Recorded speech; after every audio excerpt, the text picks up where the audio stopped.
मित्रांनो नमस्कार. मी सायली शिर्के. आज आपण करोना आणि आयुर्वेद या विषयावर वैद्य श्री दिलीप गाडगीळ यांच्याशी संवाद साधणार आहोत. याआधी आपण दिलीप गाडगीळ सरांची थोडक्यात ओळख करून घेऊयात. दिलीप गाडगीळ सर हे गेल्या 40 वर्षापासून आयुर्वेदिक प्रॅक्टिशनर म्हणून काम करत आहेत आणि सध्या कॅन्सर, हार्ट डिसीज आणि डायबेटीज यांच्यावर त्यांचा फोकस आहे. या संदर्भातील उपचार आणि संशोधन यांच्यात खूप मोठ्या प्रमाणावर योगदान त्यांनी दिलेलं आहे. तर आपण सुरुवातीला गाडगीळ सरांना प्रश्न विचारूयात. सर, सुरुवातीला आम्हाला असं सांगा की करोनाकडे एक आयुर्वेदिक प्रॅक्टिशनर म्हणून तुम्ही कसं पाहता? आयुर्वेदाची एक स्वतंत्र निदानाची पद्धत आहे आणि स्वतंत्र चिकित्सेची पद्धत आहे. आमच्याकडे मूळ ग्रंथ ज्याला म्हणतात असे चरक संहिता, सुश्रुत संहिता, अष्टांग हृदय, अष्टांग संग्रह आणि पुढचे काही योगरत्नाकर, भैषज रत्नावली असे विविध ग्रंथ आहेत. आणि या सगळ्या ग्रंथांमधनं एक स्वस्थवृत्त म्हणजे निरोगी माणसाचं आरोग्य कसं टिकवायचं या महत्वाचा एक भाग आणि रोगी माणसाचा रोग दूर कसा करायचा, दुरुस्त कसा करायचा यासाठीचा एक भाग, अशी दोन उद्दिष्ट ठेवून आयुर्वेद काम करतो.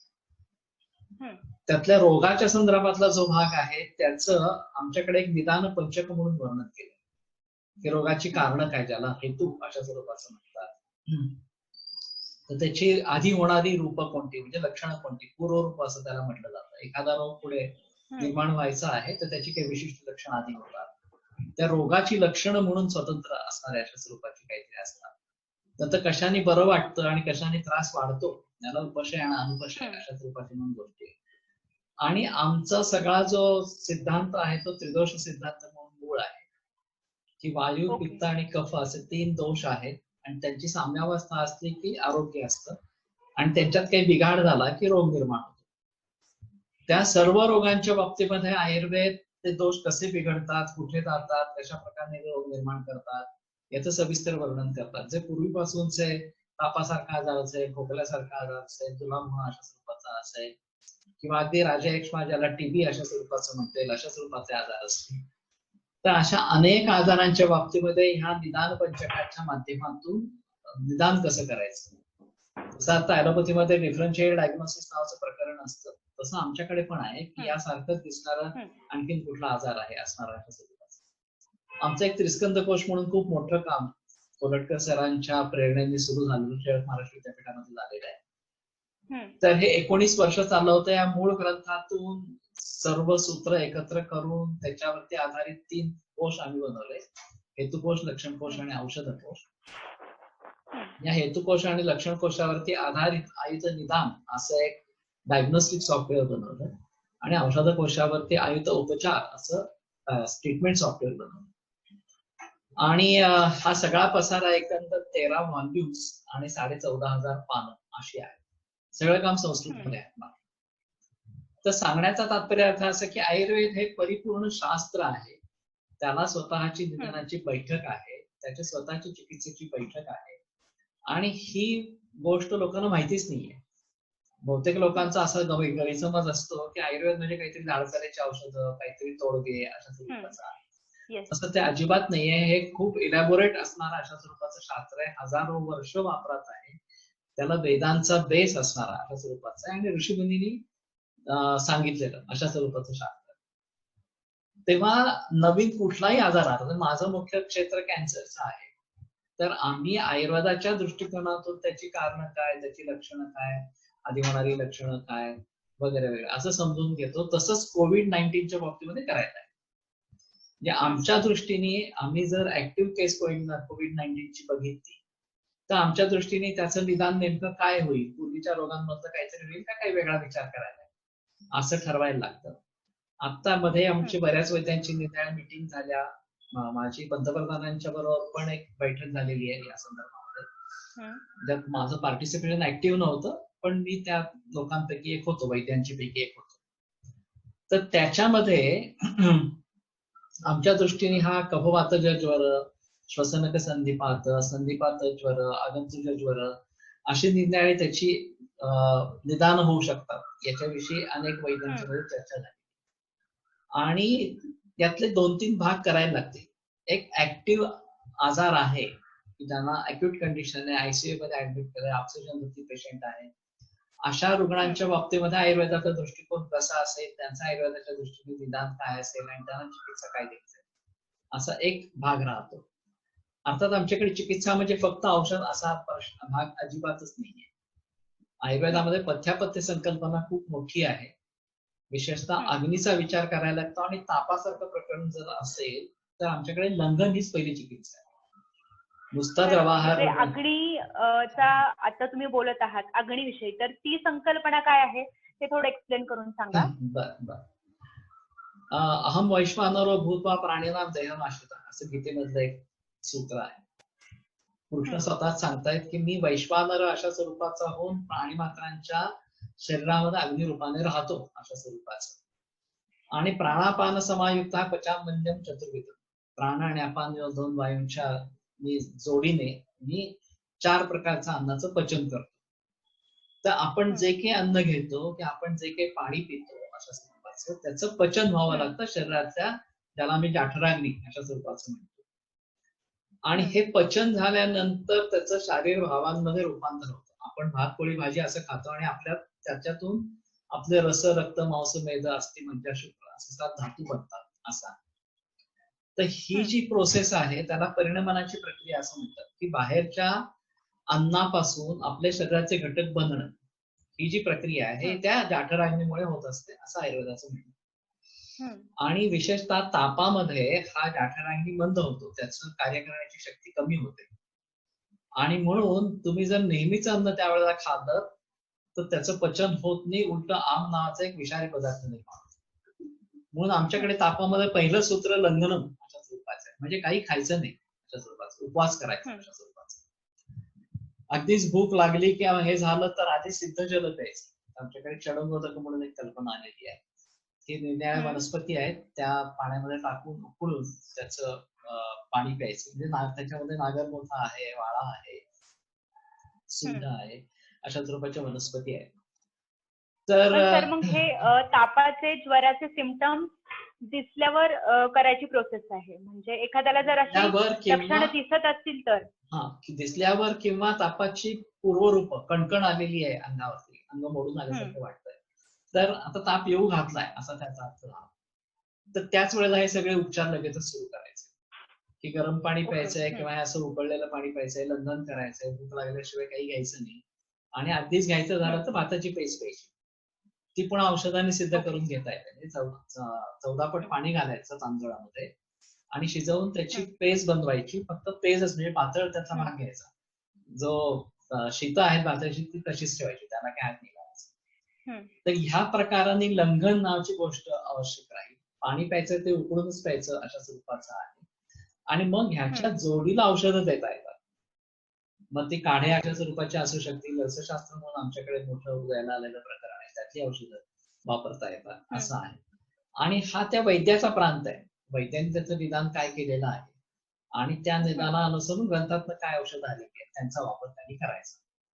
आता एकदा आत्ययिक अवस्था, ज्यांना इमर्जन्सी अशा स्वरूपाचं म्हणतात, किंवा त्यामध्ये मृत्यूचं भय आहे अशा स्वरूपाचं, तर एतद्दी मृत्युपाशानम अकांड छेदने दृढम असं शास्त्रविषय म्हणतात, की मृत्यूशे अकाली असणाऱ्या अशा स्वरूपाचे पाश तोडण्याचं सामर्थ्य आयुर्वेदामध्ये आहे. हे ग्रंथातलं सूत्र आहे. तेव्हा जे अगदी मरू घातलेले पेशंट आहेत त्यांना पण ट्रीट करता येतं, आणि असे मी अनेक पेशंट कॅन्सरचे करतोच आहे सध्या. जरी कोविड-19 ट्रीट करण्याचा कधी प्रसंग आलेला नाही, पण कॅन्सरचे पेशंट ते असे अगदी मरणार अशा स्टेजला आलेले असे मी करतोय. त्या आयुर्वेदामध्ये ते सामर्थ्य नक्की आहे, त्याच्याविषयी शंका नाही. तर ही एक वेगळी कॅटेगरी आहे. तुम्ही आयुर्वेदात ते सामर्थ्य आहे असं म्हणताय. आता होमिओपॅथीची काही औषधं आहेत, म्हणजे आर्सेनिक अल्बम 30, तर ही औषधं ओव्हर दी काउंटर सुद्धा उपलब्ध आहेत, आणि खूप सारे प्रशासनातली लोक सुद्धा म्हणजे ते घेत आहेत. तर मग आयुर्वेदाने किंवा वैद्यांची जी कम्युनिटी आहे ती त्यांच्या काही फॉर्म्युलेशन असं काही त्यांनी आणलेलं आहे का? आयुष विभागाने एक काढा सुचवलेला आहे, गवती चहा, तुळस, मिरे वगैरे अशा स्वरूपाच्या पदार्थांचा, आणि हा तापासाठी पण उपयोगी आहे, सर्दी खोकल्यासाठी पण उपयोगी आहे, तर तशा प्रकारचं करायला हरकत नाहीये. आमच्याकडे 2-3 प्रकाराने विचार या संदर्भात करतात. हा काढा किंवा आता मी म्हणलं तसं पाणी सिद्ध करून घेणं. अगदी काही नाही झालं तर नागरमोथा, सुंठ, वाळा अशा स्वरूपाची औषधं घालून पाणी उकळून घेतलं आणि ते घोट अशा स्वरूपाचं प्यालं, गरम गरम पिताना अशा स्वरूपाचं, तर त्याचा फायदा चांगला होतो. आणि त्याच्या जोडीला गुळण्या करणं. आता याच्यामध्ये मुख्यतः भाग कसा आहे की घसा त्यामध्ये इन्फेक्ट होतो आणि त्या ठिकाणी ते जंतू थांबतात असतात. तर आपल्याकडे हळद आहे, त्याच्यानंतर त्रिफळा आहे, ज्येष्ठमधासारखी द्रव्य आहे किंवा साधं मीठ आहे अशा स्वरूपात. अगदी काही नाही झालं तर हळद आणि मीठ तर घरात असतो. त्यात ते पाण्यामध्ये उकळून त्यांनी गुळण्या केल्या तर त्याचा फायदा नक्की चांगला अशा स्वरूपाचा होतो. दुसरं करण्यासारखं अशा स्वरूपाचं आहे ते म्हणजे घरामध्ये धूप घालायचा. हे सगळे जे सूक्ष्म जंतू आहेत ते वातावरणामध्ये राहत असतात आणि वातावरणातून त्यांचा प्रचार होतो. आता याच्या बाबतीमध्ये स्पर्शाने त्याचा प्रचार होतो अशा स्वरूपाचा आहे कोविड-19 आणि म्हणून ते सॅनिटायझेशन वगैरे वगैरे अशा स्वरूपाचं त्यांनी वर्णन केलं. आता ऍलोपॅथीमध्ये सांगतायत. तर आमच्या दृष्टीने विचार करायचा झाला तर जो हवेतनं होणारा प्रचार आहे तो रोखण्यासाठी धूप घालणं, मोहरी जाळणं, त्याच्यावरती वेखंड, कापूर, हिंग अशा स्वरूपाची किंवा मोहरी अशा स्वरूपाचे द्रव्य टाकून त्याचा धूर घरामध्ये होऊ देणं, विशेषतः सूर्योदय आणि सूर्यास्ताला हे जास्त चांगलं आहे. आता आम्ही दवाखान्यात पेशंट बघतो सकाळी 2 तास ठरवून बघतो, तर त्यावेळेला आम्ही घरात संपूर्ण दवाखाना धुपन करून घेतो. आमच्याकडच्या आणखीन काही वनस्पती अशा स्वरूपाच्या वापरून आणि दवाखाना संपल्यानंतर पुन्हा एकदा धुपन करतो. म्हणजे चुकून कोणा पेशंटकडनं काही इन्फेक्शन आलेलं असलं तर पुढच्या लोकांना त्याचा त्रास व्हायला नको अशा स्वरूपाचं. आणि ही बहुतेक वैद्यांच्याकडे आता ही पद्धत पाडलेली आहे. तसं आपण घरातही धुपन करू शकतो. तेव्हा वातावरणातच त्याला रोखायचं असं जर असेल तर या प्रकारे धुपन करावं. हा त्यातला एक दुसरा महत्वाचा मुद्दा आहे. आणि तिसरा महत्वाचा मुद्दा, जेव्हा भूक लागेल तेव्हा जेवढी भूक असेल तेवढंच खावं किंवा रादर कमी खावं. 2 ग्लास कमी खाल्ल्याने बिघडत. जास्त खाल्लं तर अग्निवती, जास्त खाल्लं तर याला जोडून एक प्रश्न विचारायचा आहे की आयुष्या गाईडलाईन्स नुसार एक हेल्दी डाएट आपण घ्यायला हवं, तर मग त्या हेल्दी डाएट मध्ये कोणकोणत्या गोष्टींचा समावेश असायला हवा? आयडियली खरं आहे की जे आम्हाला पचणार आहे असंच आहार घ्यायला पाहिजे. शीले गोधूम यवशशिकजांगम सुनिषण्णक जीवंती बालमोदक वास्तुकम असा एक नित्य सेवनीय पदार्थ म्हणून ग्रंथकारांनी वर्णन केलं. त्यामध्ये तांदूळ आहेत, डाळी आहेत, नंतर या प्रकारची गहू आहे किंवा ज्वारी भाकरी, ज्वारी नाचणी वगैरे अशा स्वरूपाच्या भाकरी आहेत. तर हे नित्य सेवनीय असणारा अशा स्वरूपाचं आणि भाज्या आहेत, दूध आहे या सगळ्या प्रकरणात. तर आमच्या दृष्टीने दोषांचा जर काही संबंध असेल तर दोषाला धरून पथ्य वेगळी अशा स्वरूपाची येतात. पण आपण एक कॅटेगरीमध्ये असं बघू की एकाला डायरेक्ट कोविड झालेलं आहे, त्याची लक्षणं आहेत आणि तीव्र स्वरूपाची लक्षणं असतील तर काय करायचं हा वेगळा मुद्दा. पण नुसताच घसा थोडासा दुखतोय, थोडी सर्दी आहे, कफ आहे अशा स्वरूपाचा असेल तर त्या बाबतीमध्ये मात्र गरम पाण्याच्या गुळण्या करणं. आमच्याकडे धूमपान म्हणून एक प्रकरण आलंय.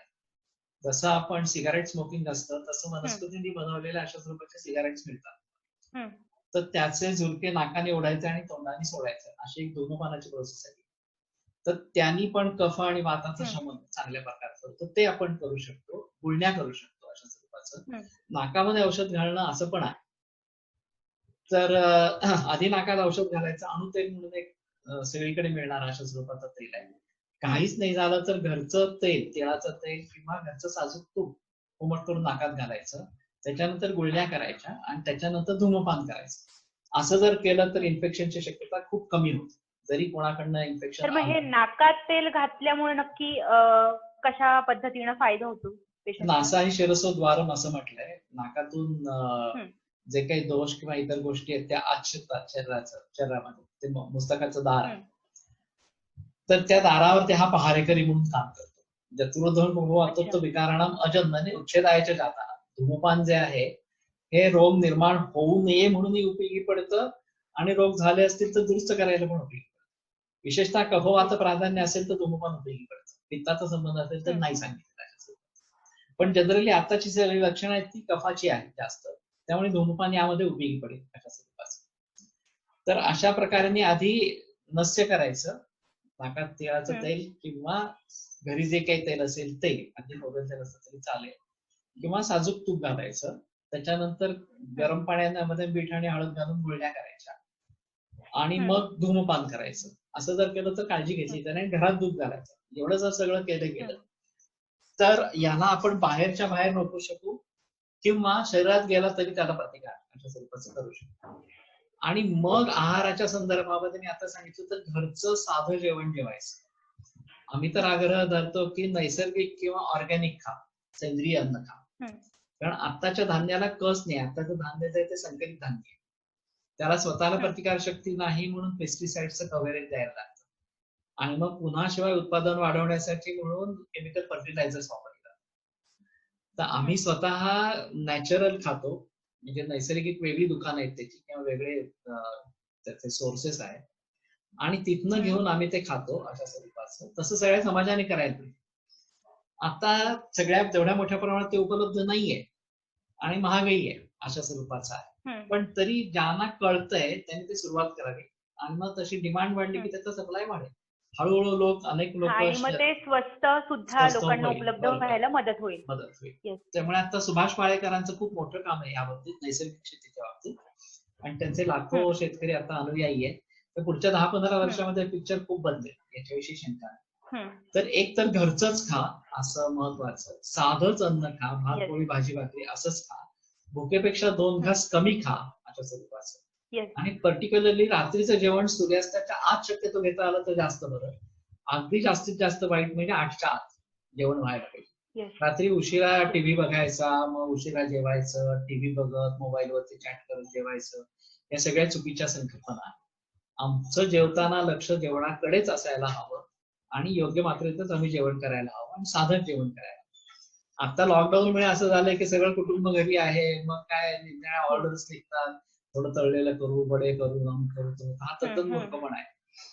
आता ह्या प्रकारचं जड अन्न खाणं हे अजिबातच अपेक्षित नाही. आता ह्याच्यात काय असं झालंय, 2 वर्ग झाले. एक श्रीमंत वर्ग, उच्चभ्रू वर्ग ज्याला हे परवडत आहे, ज्याला फार तोशीच लागलेली नाहीये, आणि दुसऱ्या बाजूला कामगार वर्ग आहे त्यांना खायला अन्न नाही अशा स्वरूपाची परिस्थिती, म्हणून त्यांची स्थलांतर होतात.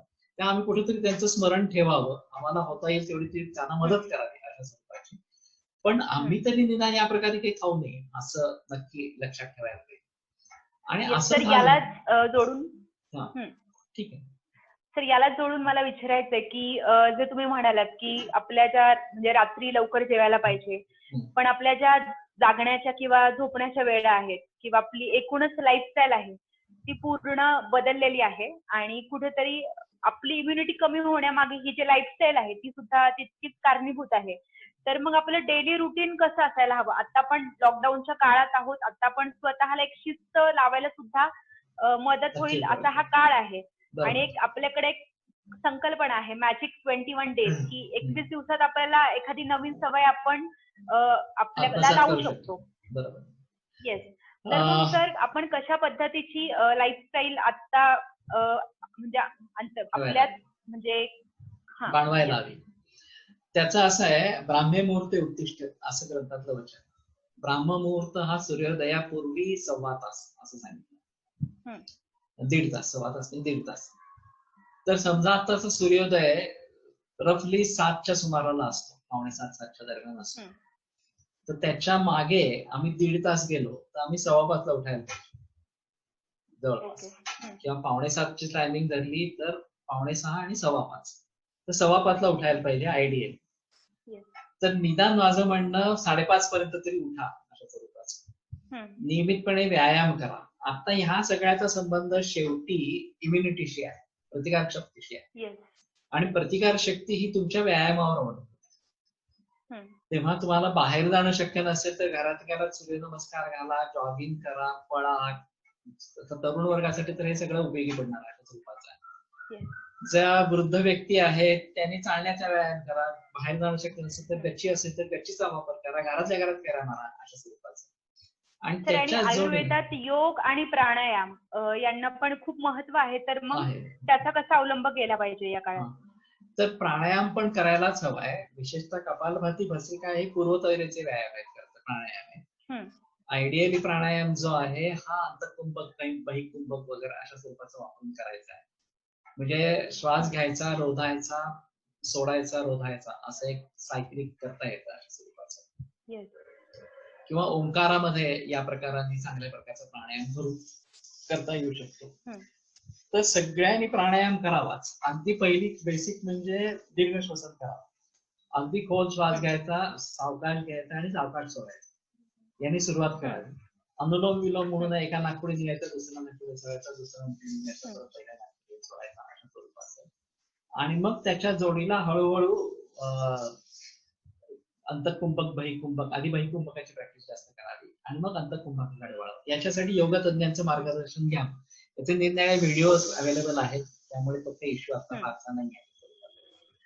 तर विशेषतः मानसिक ताणतणाव आताचे खूप वाढले सगळ्या समाजामध्ये.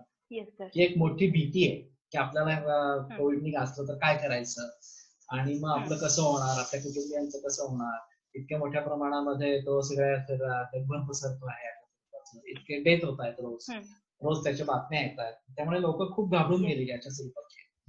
तर ही भीती दूर करणं ही खूप गरजेची गोष्ट आहे. माझं बऱ्याच वेळा असं म्हणणं असतं की आजाराने मृत्यू येत नाही, मृत्यू येतो तो भीतीने. आणि कॅन्सरमध्ये पण हे दिसतं आणि कोविड-19 मध्ये पण ते दिसतं. म्हणून आता आम्ही एक असं केलंय की आयुर्योग नावाची एक संकल्पना लोकांच्या पुढे आणतोय आम्ही जागतिक पातळीवरती, की आयुर्वेद आणि योग या दोघांचा एकत्र मिलाप करून इम्युनिटी बूस्ट करणं किंवा तुमची प्रतिकार शक्ती वाढवणं आणि मॉरल बूस्ट करणं, तुमचं मनोधैर्य उंचावणं, ह्यासाठी म्हणून या दोघांचा एकत्रित वापर करणं. ही सगळी परिस्थिती कशामुळे आली आहे तर एक असा समज आहे की आपण एकदा लस मिळाली की आपण यातनं बाहेर. तज्ञांचं म्हणणं असं आहे की लस मिळून फार फायदा होणार नाहीये, कारण हा व्हायरस जेव्हा म्युटेट होतोय तर त्याचं स्वरूप बदलतोय. त्यामुळे एकदा लस आली आणि त्यांनी स्वरूप बदललं की ती लस कुचका असणार, अशा स्वरूपाचं प्रकरण होणार. आणि म्हणून याचं खरं उत्तर आपली स्वतःची प्रतिकार क्षमता वाढवणं हेच आहे. ही प्रतिकार क्षमता वाढवण्यासाठी आम्हाला आमची जीवनशैली बदलायला पाहिजे. आम्ही ब्राह्ममुहूर्तावरती उठायला पाहिजे.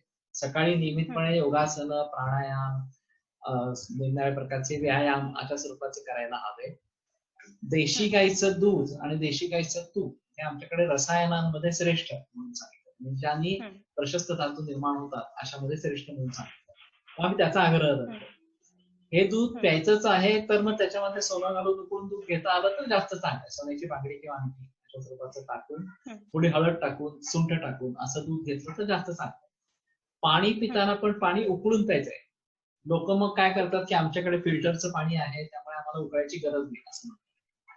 पण नुसतं निर्जंतुकीकरण आणि त्याच्यात संस्कार होणं, त्याच्यावरती बदल घडणं अशा दोन महत्वाच्या गोष्टी. तुमच्या या ॲक्वागार्ड किंवा इतर कुठल्या तरी वॉटर प्युरिफायरने ते शुद्ध होईल, निर्जंतुक होईल, पण त्याच्यात औषधी गुणधर्म नाही येणार अशा स्वरूपाचं. सोनं घालून तुम्ही उकळून घेतलं तर ते पचायला हलकं होतं आणि तुम्हाला कोमट करून पिता येतं अशा स्वरूपाचं. आणि सोनं हे बुद्धिवर्धक, आयुष्यवर्धक, या प्रकारची प्रतिकारशक्ती वाढवणारं अशा स्वरूपाचं त्याचे फायदे मिळतात. जर अगदी सोनं शक्य नसेल तर चांदीचं काहीतरी वापरा. ते उकळलेलं पाणी चांदीच्या भांड्यात ठेवा आणि नंतर प्या, असं करता येईल.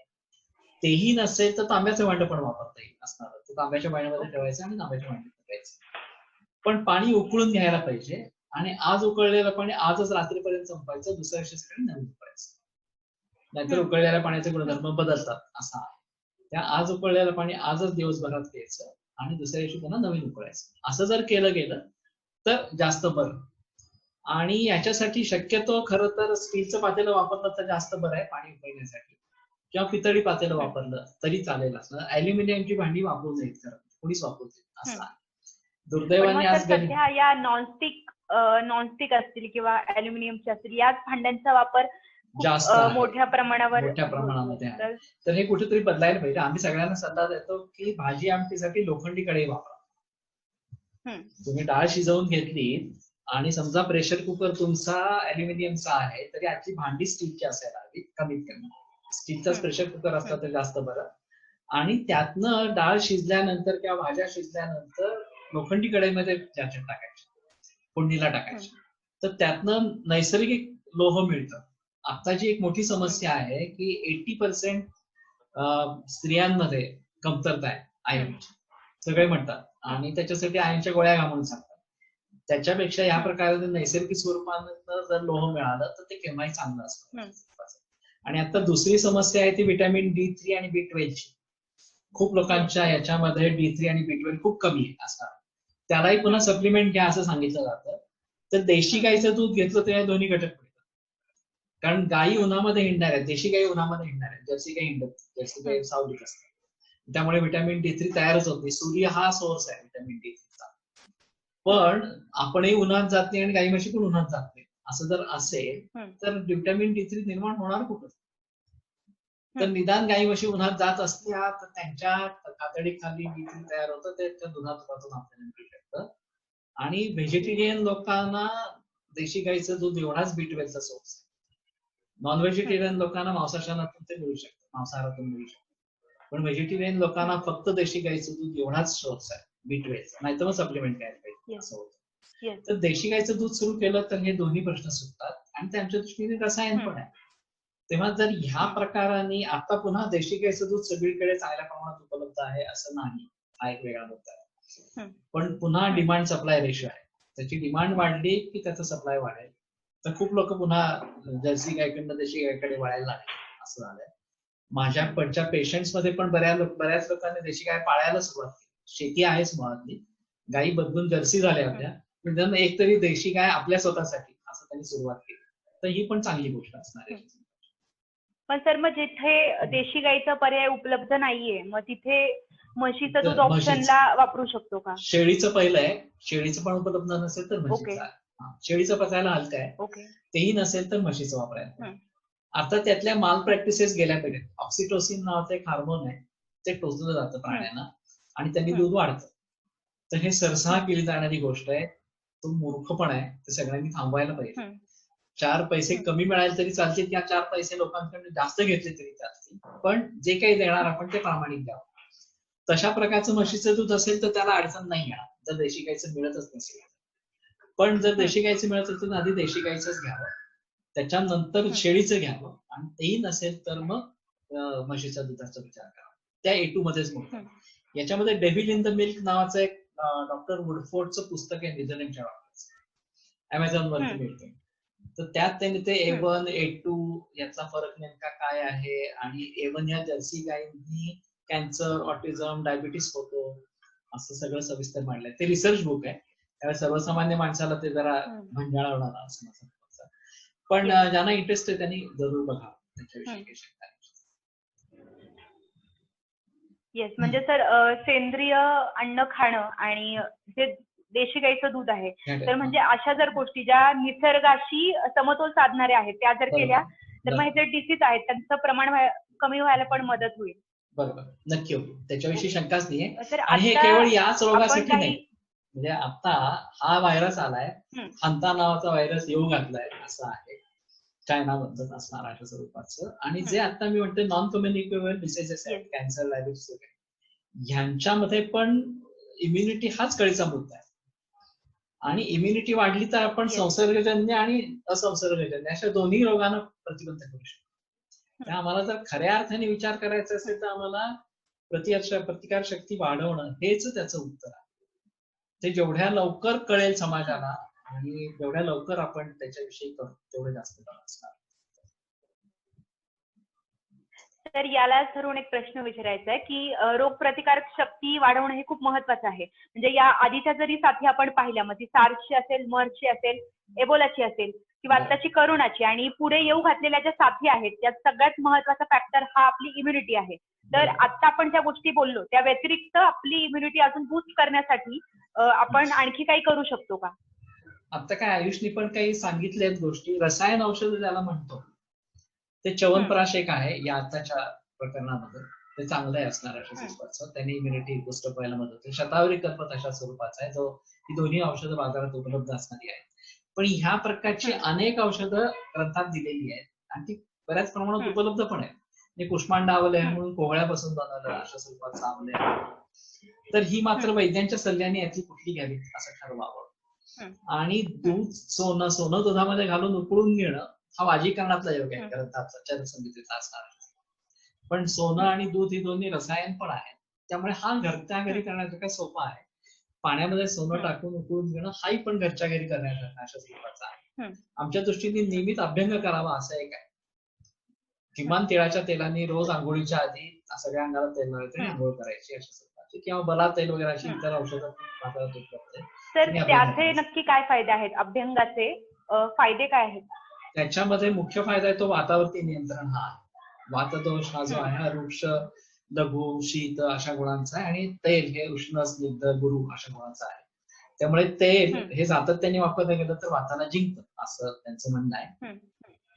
आणि त्यातून अभ्यंगामुळे जे काही निरनिराळे फायदे होतात, एक वार्धक्य लांबतं असं, वाताचं शमन होतं, डोळ्याला पण त्यांनी चांगला परिणाम अशा होतो. विशेषतः तळपायाला जर आम्ही तूप लावलं काशाच्या वाटी, तर त्याचा डोळ्यावरच्या दृष्टीवरती चांगला परिणाम अशा स्वरूपाचा होतो. तर अभ्यंगमाचरण नित्यम सजरा श्रमवाता दृष्टीप्रसाद पुष्टायु सुप्त सुप्त दांडे असं तिचं वर्णन आहे. तेव्हा दृष्टीप्रसाद पुष्टी, शरीराचं पुष्टी होणं, विशेषतः लहान मुलांच्या मध्ये आपण अभ्यंग करतो तेव्हा त्यांची वजनं वाढतात, मुलं चांगली झोपतात असा नेहमीचा अनुभव असणारा अशा स्वरूपाचा आहे. आणि झोप चांगली लागायला मदत आहे या अभ्यंगाने असणाऱ्या अशा स्वरूपाचं. तर विशेषतः आता या चिंतेमुळे झोप कमी झालेली आहे, तर त्यांनी रात्री झोपताना डोक्याला किमान खोबरेल तेल लावावं, जिरवावं डोक्यामध्ये, तर त्यांनी झोप लागायला मदत, कारण शेवटी वात कमी होतो आणि त्यांनी झोप लागायला मदत. तर तुम्हाला औषधी तेल, ब्राह्मी तेल वगैरे अशा प्रकारचं वापरलं तर आणखीन फायदे होतील या स्वरूपाचे. पण ते नाही तर निदान खोबरेल तेल जरी लावलं, तर उन्हाळ्याचा काळ आहे, तर पावसाळा येऊ घात नाही, पण आता उन्हाळ्याचा काळ आहे तर खोबरेल तेल लावूनही फायदा अशा स्वरूपाचा. आणि शिरश्रवण पादेशी तुम विशेषेण शीलेत असं सूत्र आहे. डोक्याला आणि तळपायाला तरी तो प्रामुख्याने अभ्यंग करावा अशा स्वरूपाचं सांगतात. तर तेवढा अभ्यंग आम्ही जरी केला तरी सुद्धा आम्हाला त्याचे फायदे नक्की भेटतील. ओके. तर मला एक आयुर्वेदाला धरूनच प्रश्न विचारायचा आहे की ही आयुर्वेद जो आहे तो आपलीच भारतीय चिकित्सा पद्धती आहे, खूप प्राचीन आहे, पण तितका मॉडर्न सायन्सचा मोठ्या प्रमाणावर प्रचार आणि प्रसार झालेला आपल्याला दिसतो. तर त्यात कुठेतरी आयुर्वेद हा आपलं शास्त्र असून सुद्धा मागं आहे. तर मग याची कारणं तुम्हाला काय वाटतात, आणि हे जे आपलंच आहे ते आपण पुन्हा स्वीकारण्यासाठी काय प्रयत्न करायला हवे? उत्तर खूप मोठं आहे, पण मी अगदी थोडक्यात सांगायचं झालं तर ब्रिटिशांनी भारतावरती राज्य करायचं असेल तर काय करायला हवं या संदर्भामध्ये मतं मागवलेली अशा स्वरूपाची होती. आणि मॅकॉले म्हणून त्यावेळचा जो त्यांचा मुख्य सल्लागार, त्यांनी असं स्टेटमेंट दिलंय की जर तुम्हाला भारतावरती राज्य करायला हवं असेल तर इथली शिक्षण पद्धती तुम्हाला उठून टाकायला पाहिजे अशा स्वरूपाचं. ते ब्रिटिशांनी खूप चांगल्या रीतीने अंमलात आणलं. भारतातली सर्व शास्त्र नामशेष होतील इतक्या स्तराला नेली, आणि त्यांचं सो कॉल्ड जे पाश्चात्य शिक्षण आहे ते भारतावर लादलं आणि कारकून निर्माण करणं असं त्याचं काम होतं. इथनं खऱ्या अर्थाने मोठी कॉन्ट्रीब्युशन करणारे लोक तयार होईल अशी अपेक्षा. दुर्दैवाने ब्रिटिशांचं राज्य गेल्यावर आता जवळपास 80 वर्ष होत आली आपल्याला, झाली मला वाटतं, अजून्ही भारत त्या ब्रिटिशांच्या गुलामगिरीतच आहे. आणि त्यामुळे प्राचीन भारतीय शास्त्रांविषयी कोणालाच काही माहिती नाही. आम्हाला न्यूटन, आर्किमिडीज वगैरे या सगळ्यांच्या विषयी आम्ही शालेय स्तरावर शिकतो, पण पतंजली, चाणक्य किंवा चरक संहिता, सुश्रुत वगैरे याविषयी काहीच कोणाला माहिती नाहीये, नावं पण माहिती नाहीये. त्यांनी उत्तुंग कामं केलेली अशा स्वरूपाची आहे. तर हा शिक्षण पद्धतीचा आमूलाग्र बदल व्हायला पाहिजे. आम्ही आता जी आयुर्योग नावाची संकल्पना राबवतोय त्यामध्ये पालक शिक्षक संघ हा एक आम्ही भाग घेतलाय. म्हणजे असं की आता ऑनलाईन शाळा सुरू होणार असा किंवा झाला पण आहे काही ठिकाणी, आणि अगदी शालेय स्तरावरचे म्हणजे पहिलीचे विद्यार्थी पण घरनं शिकणार आणि आठवड्यातून 1-2 वेळाच शाळेत येणार अशा स्वरूपात. डिस्टन्सिंग, सोशल डिस्टन्सिंग करायला हवंय, आणि सोशल डिस्टन्सिंग करायला हवं तर ते 30-40 मुलं एका वर्गात ठेवता नाहीये, आणि यातून जर करोनाचा स्प्रेड झाला तर ते गोंधळाचं होणार. आणि म्हणून पार्टली ऑनलाईन आणि पार्टली याच्यावर प्रत्यक्ष अशा स्वरूपाचा आहे. बरेचसे पालकही आता वर्क फ्रॉम होम करतायत असणार अशा स्वरूपाचं, आणि शिक्षक हे पण घरनं काम करणार आणि काही वेळेला ऑफिसला जाऊन काम करणार अशा स्वरूपाचा असणार. तर ह्या शिक्षकांना आणि पालकांना जर आपण आयुर्वेद आणि योग विशेषतः इम्युनिटी बिल्डअप करण्यासाठी याचं ट्रेनिंग दिलं तर ते विद्यार्थी किंवा त्यांचे पाल्य हे सांभाळायला लागतील त्या प्रकाराने, आणि मग सगळ्या समाजालाच त्याचा फायदा. आत्ताचा वैद्यकशास्त्रांचा फोकस हा आजार झाल्यावर ट्रीट करण्यात. येस. आयडियली आजारी पडू नये म्हणून काय करायला हवं याच्यावरती फोकस हवा. आणि तो आयुर्वेदाचा खूप चांगला आहे, तो वैयक्तिक स्तरावरती. आधुनिक विज्ञानाचा जो आहे तो प्रिव्हेंटिव्ह अँड सोशल मेडिसिन अशा स्वरूपाचा म्हणून आहे. आणि त्याच्यामध्ये पाणी शुद्धीकरण, मैला पाणी वाहून देणं वगैरे वगैरे ह्या गोष्टींवरती जास्त किंवा लसीकरणावरती. आमचं म्हणणं असं की लस देणं एका विशिष्ट रोगापुरतं प्रतिकारशक्ती निर्माण करण्यापेक्षा ओव्हरऑल प्रतिकारशक्ती निर्माण करा, की कुठली लस घ्यायची गरजच पडू नये. कुठलंही इन्फेक्शन येवो, आमची प्रतिकारशक्ती एवढी स्ट्रॉंग पाहिजे की आम्हाला त्या इन्फेक्शनचा परिणाम होणार नाही. तर त्याला ती दिनचर्या, ऋतुचर्या, वेगांच्या संदर्भातला विचार, सद्वृत्त, आयुर्वेदातलं स्वस्थवृत्त हे सगळं जर सांभाळलं गेलं आणि आम्ही खाणं पिणं या सगळ्या गोष्टी योग्य रीतीने सांभाळल्या, व्यायाम केला, योगासनं केली किंवा योगाभ्यास केला, प्राणायाम वगैरे अशा स्वरूपाचा केला, तर आमची इम्युनिटी इतकी वाढेल की आम्हाला कुठल्या रोगाचं भय राहणार नाही खऱ्या अर्थाने. तर तो आमचा आता प्रयत्न आहे आणि त्याला यश मिळेल असं मला नक्की खात्री वाटते. हा जेवढ्या लोकांपर्यंत मेसेज जाईल, आम्ही आता ऑलरेडी ग्रुप तयार केला आहे, आयुर्योग गुरुकुल असं त्याला नाव दिलेलं आहे. आम्ही आता एक 7-8 माणसं एकत्र आहोत त्याच्यामध्ये आणि हा ग्रुप वाढत जाईल आमचा, जो आम्ही सर्व्हिस प्रोव्हाइड करणार. हे मोफत असणारे युट्यूब वगैरे मीडियम थ्रू करण्याचं ऑनलाईन युट्यूब, फेसबुक, रेडिओ गुरुकुल या नावाने नाही आयुर्योग गुरुकुल, आयुर्योग गुरुकुल या नावाने असणार आहे अशा स्वरूपाचं. आणि हे सगळे मीडिया वापरणार आणि अर्थातच हे मोफत असणार आहे. तुम्हाला त्याचे लिंक्स मिळतील ऑनलाईन, तुम्ही जाऊन बघा, ऐका, प्रत्यक्षात फॉलो करा आणि मग तुमचे अनुभव शेअर करा की आम्ही फॉलो केला, आम्हाला काय वाटलं, काय बदल झाले असणार. नक्कीच. तर आता आपण शेवटच्या प्रश्नाकडे वळतोय की आता आपल्याला दिसतंय की आपलं सगळंच जे वातावरण आहे आजूबाजूचं ते करोनामय झालंय आणि आपल्याकडे 2 प्रकारची लोक आहेत ऍक्च्युली. म्हणजे एक आहेत जे करोनामुळे खूप घाबरलेले आहेत आणि एक आहेत ते आपल्या आरोग्याची पुरेशी काळजी घेताना आपल्याला दिसत नाहीये. तर अशा दोन्ही गटांसाठी तुम्ही काय सांगाल? ओके, दोघांनाही सुधारण्याची गरज आहे. जे खूप घाबरून गेलेले आहेत त्यांनी घाबरून जाऊन काही गोष्टी होतात. आता या सगळ्याचं एक मोठं टेन्शन आहे आणि त्याच्यामुळे आपल्याला झालं तर काय करायचं, आपल्या कुटुंबियांना झालं तर काय करायचं वगैरे वगैरे असं. तर त्याच्यासाठीचे उपाययोजना करायला हव्यात, त्या करायला, त्याच्याविषयी शंका. आम्ही आता असं करतो की पेशंट बघून झाले की मलाही रिस्क आहे की कोण पेशंट कसा आहे तो माहिती नाही आणि कॅरियर पेशंट खूप आहे, ज्यांना प्रत्यक्ष कोरोनाची लक्षणं नाहीत, ते समाजामध्ये हिंडतायत पण ते कॅरियर आहेत अशा स्वरूपाचं. त्या अशा प्रकारच्या व्यक्तीचा संपर्क मला येऊन गेला तर मला होऊ नये म्हणून मी काय करायचं, असा एक प्रश्न हा. तर ते सॅनिटायझेशन हा एक वेगळा मुद्दा आला, हात धुणं किंवा स्प्रे वापरणं वगैरे अशा स्वरूपाचं. पण दवाखाना संपला की धुपण घ्यायचं, आपले जे कपडे, वरचे कपडे जे आहेत ते उन्हामध्ये, आता कडक ऊन आहे, उन्हामध्ये ठेवून द्यायचं, 24 तासांनी काढायचं, तोपर्यंत काढायचंच नाही, तेवढ्यात तो व्हायरस नक्की मरतो. हीच काळजी सर्व समाजाने घेतली. तुम्ही बाहेर जाऊन आलात, काय तुम्हाला किराणा आणायचा आहे, मेडिकल मध्ये काय आणायचं आहे, काहीतरी कामं करायचे किंवा तुम्ही कामावर जाताय,